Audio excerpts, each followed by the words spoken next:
What is up, everybody? Thank you so much for tuning in. This is the Schnoz Knows podcast. I'm your host, Greg Schnoz. And hey, it is the off season. We do not have a lot to talk about. Oh, actually, there is.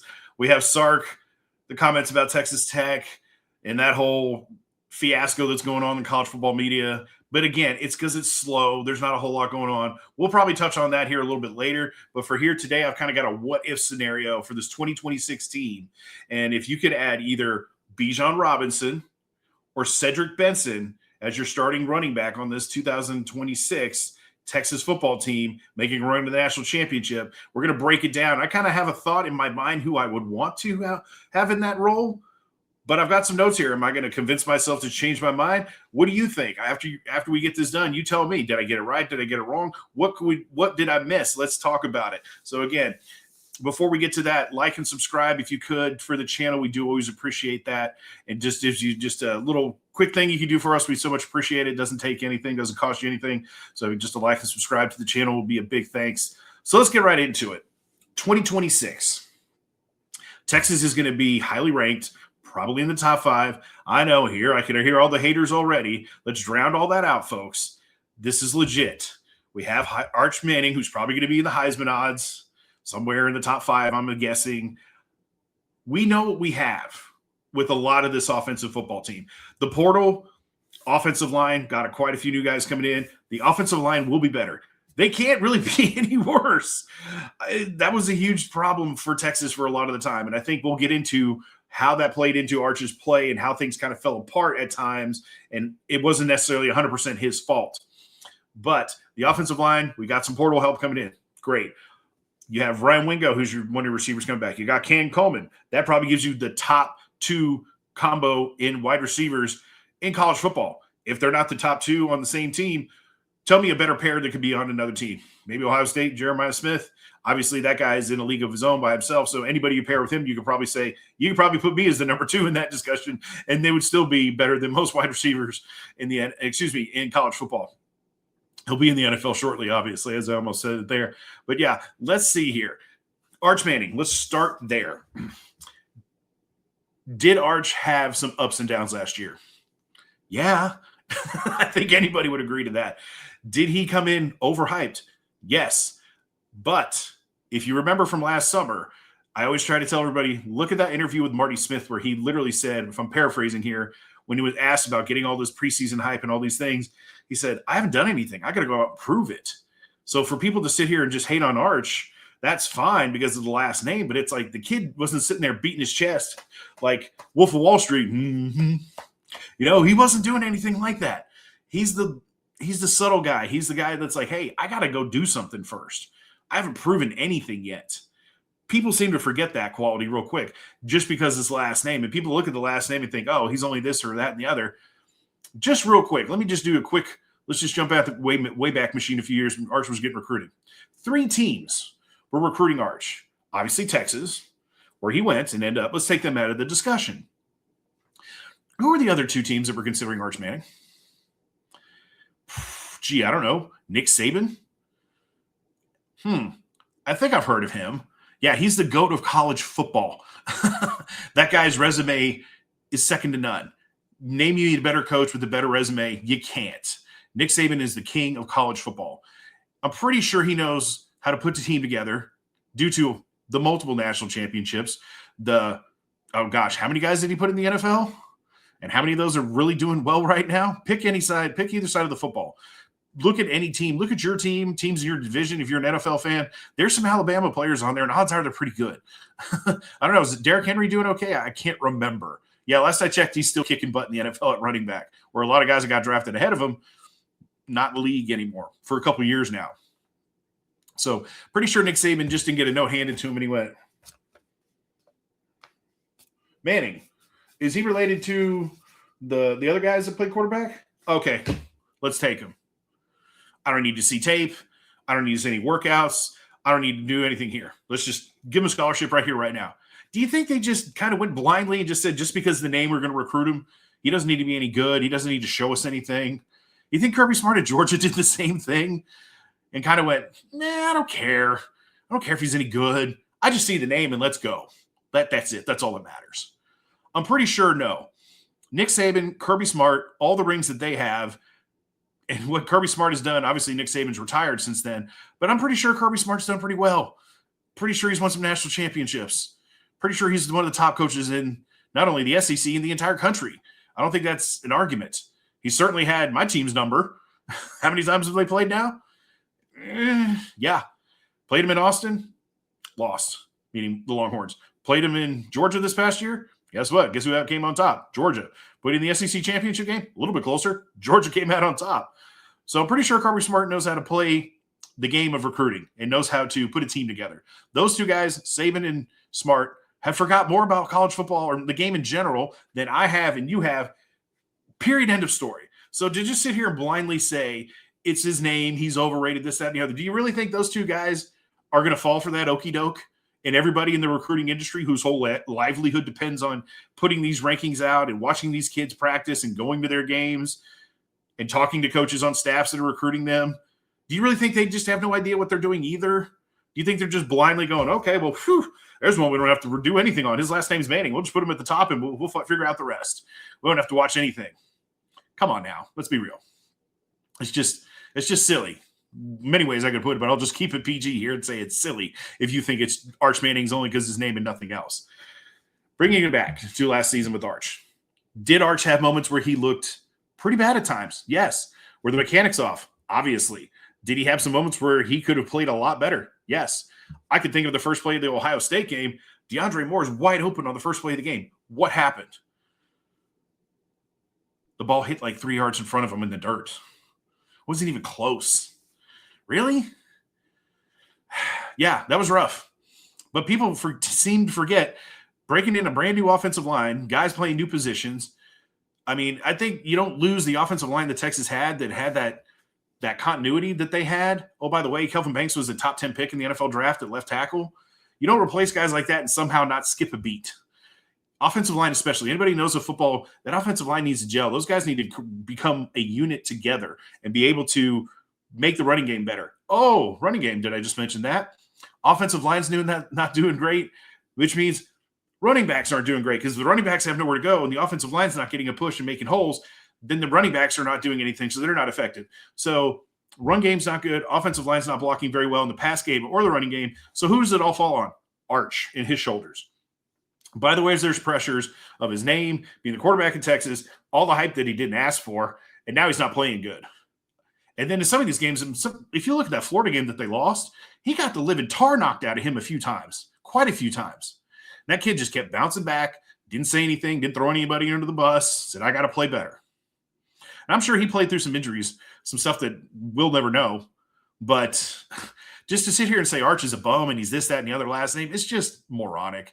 He did have his struggles. He did play pretty bad at times in the beginning of the season.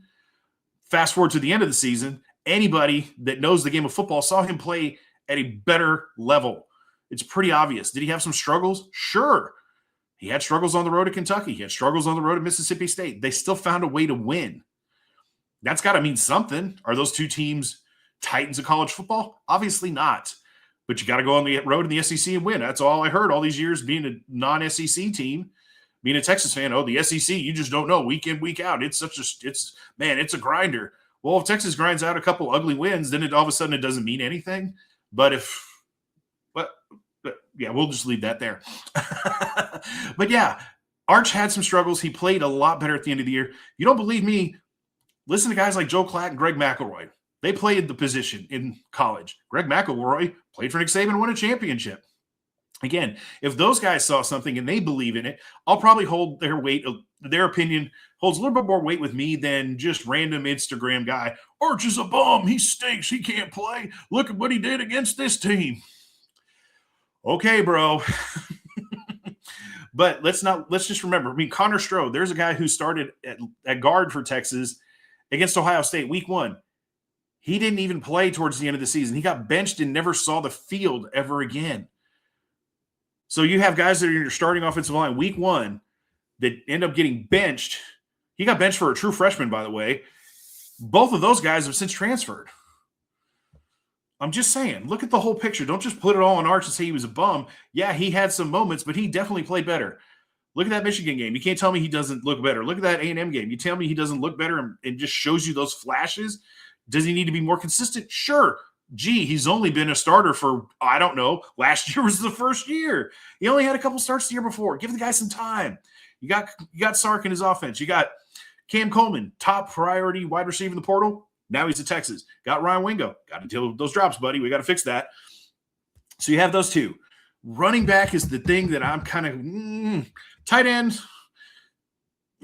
It'll probably work itself out. But I think the biggest key and one of the biggest problems Texas had was running the football last year. Trey Wisner, who was your starter the past 2 years, gone, transfer portal. Sad to see him go because the kid had some incredible games and some big moments for the Longhorns, but he has since left. He's now Florida State. Cedric Baxter, he's gone as well. Had that terrible knee injury before the start of last season. Never seemed to recover. Never seemed like he got back to what he once was. So there's another guy that's gone. Christian Clark, he also hit the portal. So what do you have at Texas? You have two backs that you recruited, Raleek Brown, Hollywood Smothers. You've seen what they've done at other places. I have yet to see them play for Texas and play in an SEC schedule. And then you got Derek Cooper, who I think is going to be an absolute stud from South Florida, 5-star running back recruit. But I've never seen him play for Texas either, or in the SEC. He made some noise in spring football, and that's great. That makes me feel good as a fan. But at the end of the day, none of these guys have played for Texas. None of these guys have played in the SEC. So that is a huge question mark, which brings us to the topic of, if I could pick one guy to insert in this team and push them over the top to get you a national championship and run at that title, would you pick Bijan Robinson, the former running back for Texas that they just had a few years ago? Or would you go back a little bit further in time to maybe go get a guy like Cedric Benson from the early Mac Brown era from 2001 to 2004? Obviously, rest in peace, Cedric Benson. We miss you. But it's easy to say, well, why wouldn't you pick Rico Williams or Earl Campbell? Yeah, they're Heisman Trophy winners. That's a slam dunk. That's easy. To make this interesting and make this fun and do a whole show about it, that's why I picked these two names. Both were highly productive. Both do very well at certain things. And I think one does maybe a little bit better here as opposed to the other way. But if you start looking at some numbers, first thing that blew my mind, 2003 for Cedric Benson, his junior year, and Bijan his junior year as well in 2021, both carried the ball 258 times. What are the odds of that happening? To do a comparison like this, that was the first thing I was like, oh my God. Because if you're going to compare and try to crunch some numbers and try to figure out, build a stance that you want to take, I'm like, dang, both of them had that amount. Okay, cool. So if we go with Benson first, his junior year, 258, 1,360 yards, 5.3 a carry, 21 TDs. He had 9 catches for 120 yards and 1 touchdown for about 13 a pop. We'll kind of give Ced the mulligan on the passing game because his quarterback was Vince Young, his redshirt freshman year, and the passing game was still kind of a thing of progress that was being worked out. Vince Young was a phenomenal runner, and that's why they implemented the zone read, and they had that tons of success. But throwing the football for Vince Young that first year was kind of it needed work. You could tell. It was a work in progress. Obviously, what it ultimately became worked out just fine. Vince Young's a god in my eyes and best player in Longhorns history with that national championship in 2005. But, you got to get there first. Bijan, 2021, 258 carries as well, 1,580 yards, 6.1 average, which kind of made me think that was the first thing that jumped out at me. They had the same thing, but I'm thinking, man, Cedric's going to have the higher average, right? Not so much. 18 TDs to Cedric's 21, so almost a wash. And then Bijan was more capable in the passing game that year, 19 catches, 314 yards, averaged about 16 yards a catch, and 2 touchdown receptions. So if you go off this season and you look at it from there, you're like, man, Benson, same carries, but less yards and less average. But when you break it down and you start looking at things here, I kind of came up with the metric of a barometer of 25 carries a game. Above. That's like your workhorse type guy. Now, let's see how many games throughout their career did the guy tote the mail for 25 or more, and then let's kind of break it down from there. So if we look at Cedric in his career from 01 to 04, 5 times his true freshman year went over 25 carries, or a minimum of 25. Then 02, 03 had 4 games each, and then senior year, 7 games. And then, mind you, as I looked at these numbers, there's quite a few where there's like 23 carries, 22 carries, so just under. Same thing for Bijan in his career as well. So when you add all that up, you have, what is that, 20 games of Cedric Benson's career where he had 25 carries or more in his tenure at Texas. We go to Bijan. Obviously, he played one last year. He left early for the NFL. Bijan only has 5 in his entire tenure at Texas. Now, we'll give Bijan, maybe you can give him the mulligan because Tom Herman, his freshman year in 2020, didn't give him the ball. Raise your hand if you watched that 2020 Alamo Bowl against Colorado, Bijan's freshman year, where he was just lighting it up and putting all these crazy numbers on there. And I'm like, where's this been all year? Like, hello, this kid was a top 5, recruit probably in the country, maybe the best running back recruit in the country, and we have no idea. Like, where's this been all year? Like, come on, Tom. Maybe part of the reason Tom Herman got fired, but neither here nor there. We're just talking about stats for right now. But yeah, if you look at it from that perspective, Bijan had none in his freshman year. He had 1 game in 2021, and he had 4 in 2022. So he had 5, as opposed to 20. So obviously Cedric looks like he's more of the workhorse type guy. But then if you look at it, Bijan is probably the better receiver. Anybody that played fantasy football or just happened to watch Bijan this past year saw how incredible he was. He can line up a wide receiver and run routes like a wide receiver. Cedric Benson's not doing that for you. So one can do this, one can do that. So, but for me, and the way I look at it is, at the end of the day, if you need to grind out games, especially in the SEC, now that they've added the extra conference game, think of that Alabama game where Texas went up there a couple of years ago. 6 minutes and change on the clock.